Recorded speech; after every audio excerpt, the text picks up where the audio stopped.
సంతోషపరిచేదానికి వాళ్ళు ఈరోజు రాక్షసులుగా తయారయ్యి ప్రజల మీద పడితే మీకు సమ్మగా ఉందా? తెనాల్లో 3 దళిత చిన్న పిల్లలోళ్ళు పాపం నడి వీధిలో కర్కశంగా, ఎక్కడో తాలిబన్స్ చూసాం, అరేబియాలో చూసాం, కొన్ని కంట్రీస్లో చూసాం ఆ విధమైనటువంటి డిశ్చార్జ్ ఆఫ్ జస్టిస్. నడి వీధిలో పెట్టి కాళ్ళ మీద తొక్కి ఈ పోలీస్ ఆఫీసర్స్ కొడుతుంటే ఆ రోజు మిమ్మల్ని అడగలేకపోయింది ఈ ప్రజానీకం. దాంతో యాక్సిలరేట్ అవుతున్నటువంటి నాయకులు మిమ్మల్ని మందలించుంటే, ఈ రాష్ట్రానికి పెద్దయినటువంటి డీజీపీ గారు మిమ్మల్ని మందలించుంటే, మిమ్మల్ని ఎస్పీ గారు మందలించుంటే, మిమ్మల్ని డిఎస్పీ గారు మందలించుంటే, మీరు ఈరోజు హత్యాకాండలకి నిస్సిగ్గుగా ఉండి ఉండరు. సోషల్ మీడియా నోరు తెరిస్తే నాకు తెలిసినటువంటి పాపం ఒక అబల ఆడమ్మాయి పెద్ది సుధారాణని సోషల్ మీడియాలో కొన్ని పోస్టులు పెట్టుంటే మీరు న్యాయపరంగా చర్యలు తీసుకోండి. చిత్రహింసలు చేసి ఆ అమ్మాయిని విపరీతంగా కొట్టి ఊరూరు తిప్పి, రాష్ట్రం అంతా తిప్పి, శ్రీకాకుళం టు కుప్పం టు హిందూపూర్ తిప్పి మీరు ఇన్ని ఇల్లీగల్ డీటెయిల్స్లో పెట్టి ఆ అమ్మాయిని చిత్రహింసలు పెట్టి ఆఖరికి మీ ఎంత దూరం వెళ్ళిపోయినారంటే చట్ట ప్రకారం రిమాండ్ చేసేటప్పుడు పోలీస్ డాక్టర్ సర్టిఫికేట్ కావాలా, ఆ డాక్టర్ చేత కూడా ఇంజరీస్ లేవని రాయించుకునే పరిస్థితి రాష్ట్రంలో వచ్చింది. మీరందరూ దొంగలే కదా ఈ సమాజంలో, మీరందరూ దోపిడీదారులు కదా ఈ సమాజంలో, మీకు అందరూ బాధ్యులే కదా ఈ కార్యక్రమాలకు చెప్పండి. తర్వాత ఆ గౌరవ మ్యాజిస్ట్రేట్ ఆ చెయ్యలు దెబ్బలు చూసి ఈ సర్టిఫికేట్ ఇట్టుంది అని మళ్ళా గౌరవ కోర్టు వారు వెనక్కి పంపించి వేరే డాక్టర్తో ఎగ్జామిన్ చేస్తే చిత్రహింసలు ఆ అమ్మాయి చేతులు ఛిద్రం అయిపోయి ఉన్నాయి. ఎవరిచ్చారు మీకు ఈ అధికారం? నమ్ముకుంటే వాళ్ళని నమ్ముకొని వాళ్ళని సంతృప్తిపరచడానికి మీరు ఏ దురాగతాలు చేసినా ఇండివిజువల్గా మీరు ఒక రోజు ఖచ్చితంగా లెక్కలు చెప్పాల్సి వస్తుంది. ఎవరు చేసిన పాపం వాళ్ళు అనుభవించక తప్పని నాగమల్లేశ్వరరావు అని పాపం అతను చేసిన పాపం ఏంటంటే జూన్ 4వ తేదీ కౌంటింగ్కి పోయినాడు. ఎలక్షన్ కౌంటింగ్కి పోయినటువంటి ఆ పాపం నాకు మొదట జరగద్ది, వీళ్ళకి తర్వాత జరగద్ది. To say that shall we agree for it? దీని సొల్యూషన్ ఏంది?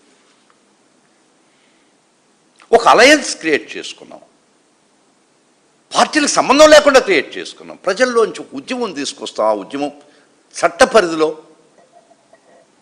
ఎదుర్కొనేటట్టు చేస్తాం. వెళ్ళాలి ఒక ప్రోబోన్ అడ్వకేట్స్ని గ్రూప్ చేస్తాం, ఇర్రెస్పెక్ట్ ఆఫ్ ది పార్టీస్.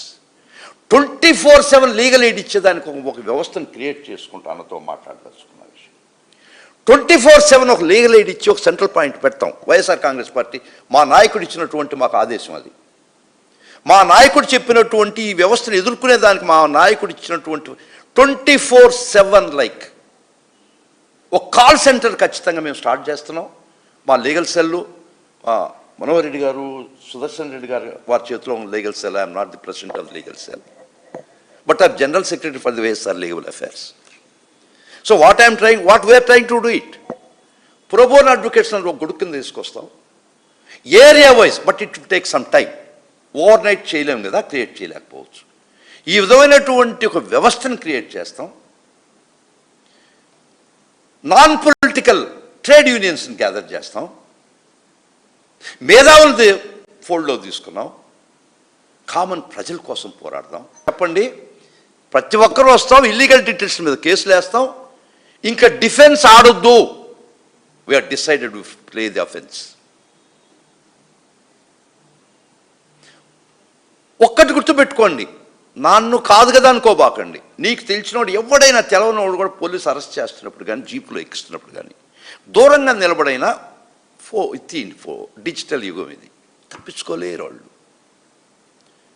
ఒకవేళ మ్యాజిస్ట్రేట్ దగ్గర మేము ప్రొడ్యూస్ చేసినప్పుడు పైపిస్తారు దెబ్బలని చెప్తే చంపేస్తాను, వాళ్ళు ఏం చేయలేరు. మ్యాజిస్ట్రేట్ దగ్గరికి వచ్చిన తర్వాత జైలు రిమాండ్కి పోతారు, మిమ్మల్ని టచ్ కూడా చేయలేరు. చెప్పండి, ఎవరెవరు కొట్టిందో చెప్పండి. ఒకవేళ తీసకపోతే చంపేస్తే మీకోసం పోరాడతాం. ఈరోజు జగన్మోహన్ రెడ్డి గారు అది ముందరకు తీసుకపోయి ఉండకపోతే ఆ తల్లి పడినటువంటి ఆవేదన 50-60 రోజులు ప్రాబబ్లీ మే 8, 9, 10 తీసిపోయి ఉండాలి మార్కాపురం నుంచి. అతన్ని ఉంటాయి కేసులు కూడా ఉన్నాయని చెప్తున్నారు. చంపేస్తారా? మీరు చంపేస్తారా? రాజ్యాంగం చట్టం లేదా ఈ రాష్ట్రంలో? ఉండగా అధికారంలో ఉన్నటువంటి వైఎస్ఆర్ కాంగ్రెస్ పార్టీ ఈ విధంగా దుర్మార్గాలు చేయలేదే. మీ కార్యకర్తల్ని ఓటు వేసినా ఏకిపోయినా, నా పార్టీకి చెందినా చెందకపోయినా ప్రతి ప్రభుత్వ పథకం మీకు అందించాడే. పోలీస్ స్టేషన్లో ఇది టీడీపీ పోలీస్ పార్టీ ఆఫీస్గా తయారు చేసినటువంటి వైఎస్ఆర్ కాంగ్రెస్ పార్టీ పోలీస్ ఆఫీస్గా తయారు చేయలేదే గౌరవ్ జగన్మోహన్ రెడ్డి గారు. First you target a person, మీడియాలో రాయిస్తారు. నెక్స్ట్ సాక్ష్యాలు క్రియేట్ చేస్తారు, లేకపోతే సాక్ష్యాలు ఎతుకుతారు, దెన్ అరెస్ట్ చేస్తారు. పోనీ ఒక కేసులో అరెస్ట్ చేస్తే బెయిల్ వచ్చే మరుక్షణం ఈ రాష్ట్రం అంతా అదే కేసులు పెడతారు ప్రతి పోలీస్ స్టేషన్లో. ఒక్క దానికి I'm ready for a challenge. ఆ విధమైనటువంటి multiple cases YSR Congress party హయాంలో జరిగిందా? మనసున్న నాయకుడు, హృదయం ఉన్న నాయకుడు నాకు ఓటేసినా పర్వాలేదు, ఓటు ఈనోళ్ళు కూడా నా వాళ్ళని ఆలింగనం చేసుకున్నటువంటి ఒక గొప్ప వ్యక్తిని చూసాం 5 ఏళ్ళు. ఏదో ఒక ఇన్సిడెంట్, బాబు సీరియస్, అదొక క్యాప్షన్ వస్తుంది, బాబు సీరియస్. ఇంకేముంది సీరియస్ ఏందో నాకు తెలియదు, ఆ మాట ఏందో అర్థమైంది. బాబు సీరియస్, ప్రజలకి అంత క్యూరియస్. బాబు ఏమి సీరియస్ అయినది మాకు క్యూరియస్. ఇదే కదా జరుగుతుండేది. ఇంతకనే జరుగుతుందా? బాబు సీరియస్, పిల్లకాయలు కొట్టిన దానిలో బాబు సీరియస్, కాంతి కుమార్ చచ్చిపోయిందని బాబు సీరియస్. ఎవరు? ఈయన సాయి కృష్ణ చచ్చిపోయింది. సీరియస్. ఆ సీరియస్ అనే పదానికే సీరియస్నెస్ పోయింది. దొంగ పోలీసు ఇద్దరు ఒకటిగానే ఉంటారా? నేరస్తుడిని ఒక పోలీస్ ఆఫీసర్ నేరస్తుని విచారించేది ఇంకో పోలీస్ ఆఫీసరా? ఏం న్యాయం జరగద్ది కంటి తులుపు తప్పక. వాళ్ళు రిజిస్టర్ చేసిన కేసుతో పోలీస్ చేత ఇన్వెస్టిగేట్ ఇదే పోలీస్ చేత ఇన్వెస్టిగేట్ చేస్తే రాష్ట్ర పోలీస్ చేత న్యాయం జరగద్దు అనుకుంటున్నారా మీరు? నో.